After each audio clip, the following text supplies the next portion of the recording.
तो कोरोना का खतरा लगातार मंडरा रहा है। जिस तरीके से चीन, जापान में केसेस बढ़ते जा रहे हैं, देश में भी अब खतरा नजर आने लगा है, क्योंकि आगरा से एक केस सामने आया है और उन्नाव से भी एक केस सामने आया है। क्रिसमस के बाद नए साल के जश्न की तैयारी है तो खतरा और भी ज्यादा बड़ा हो जाता है। देश भर में टूरिस्ट स्पॉट पर देशी विदेशी सैलानी जुटेंगे। जश्न की तैयारियों के बीच कोरोना को इग्नोर बिल्कुल भी ना करें, ये अपील है आपसे। देश भर में धीरे धीरे कोरोना अपने पैर पसारता जा रहा है। आगरा उन्नाव में विदेश से 2 कोरोना संक्रमित लौटे हैं। अब वो कितनों के संपर्क में आए होंगे और कितने और संक्रमित हुए होंगे, ये जांच का विषय है। आगरा वाला युवक कुछ दिन पहले ही चीन से लौटा था। चीन में हालात क्या है, ये किसी से भी छुपे हुए नहीं है। आगरा के युवक की सामने आई चीन की ट्रैवल हिस्ट्री, संक्रमित का सैंपल जीनोम सीक्वेंसिंग के लिए भी भेज दिया गया है।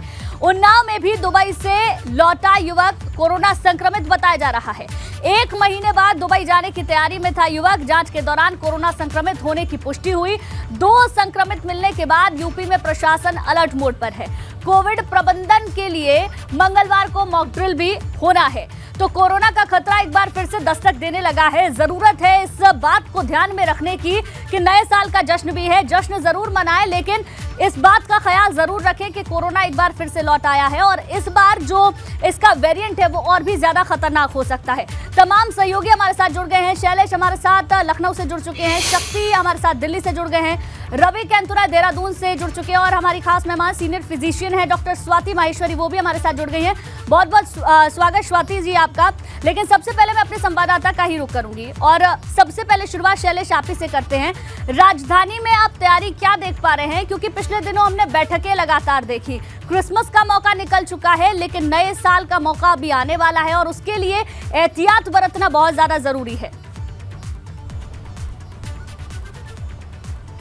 बिल्कुल, देखिए निश्चित रूप से जब से अगर हम बात करें इस कोरोना के नए वेरिएंट का पता चला, एक अलार्मिंग सिचुएशन है और यही वजह है कि प्रदेश सरकार भी प्रोएक्टिव मोड में आकर अपनी तैयारियों को मुकम्मल कर रही है, उसे अंजाम दे रही है। और इसी कड़ी में अगर बात करें तो कल मॉक ड्रिल भी होगी, पूरे देश में होनी है, उत्तर प्रदेश में भी होगी।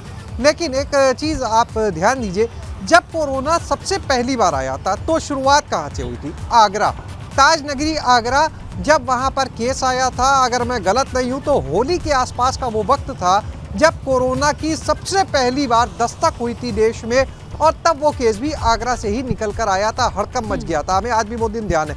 और एक बार फिर से अगर इस नए वेरिएंट की बात करें और जब से ये तैयारियां चल रही हैं, उसके बाद अगर आप देखें चीन से आए व्यक्ति जिसमें कोरोना की मिला है, वो कहाँ पे आया? वो भी आया है आगरा में। यानी सबसे ज़्यादा अगर इसको लेकर हम देखें जो खतरा एक फैलने की संभावना बनती है, वो बनती है पर्यटन केंद्र जो है वहाँ से, क्योंकि वहाँ पर विदेशी सैलानी आते हैं। दूसरी चीज़, भीड़ भाड़ से बचने के लिए कहा जाता है लोग जो हैं, लेकिन अभी भी देखिए कई जगह पर निर्देश जारी किए जा रहे हैं, लेकिन बेफिक्र से हैं।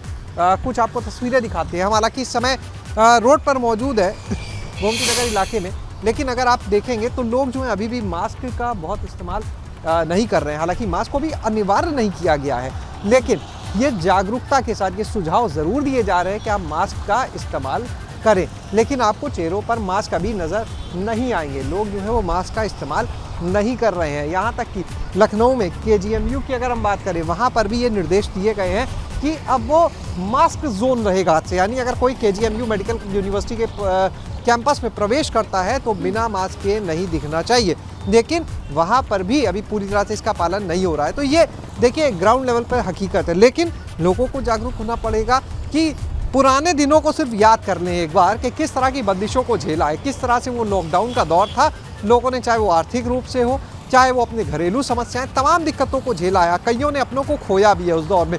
तो लोगों को एक बार कहीं ना कहीं उस दौर को याद करना पड़ेगा, उस दौर को याद करके डरना भी पड़ेगा, ताकि अगर डरेंगे तभी शायद कम से कम अपने आप को सुरक्षित रखने के लिए काम करेंगे। तो उस दौर को याद करें और उसके बाद अपने को सुरक्षित रखने के लिए कि किस तरह से वो एक लंबा अरसा था जब लॉकडाउन की घोषणा होती है, घरों से कोई बाहर नहीं निकल सकता है और लोगों के सामने किस तरह से आर्थिक समस्याएं आती हैं, घर में लोगों के लिए समस्याएं तमाम तरीके की आती हैं। जिस समय दूसरी वेव की बात कीजिए, जब ऑक्सीजन सिलेंडर के लिए समस्या हो गई थी, सरकार लगातार जागरूकता के लिए लगातार लोगों से अपील कर रही है कि कोरोना एक बार फिर से लौट आया है, इसीलिए जश्न जरूर मनाएं लेकिन जागरूक भी रहें। लौटूंगी आपके पास।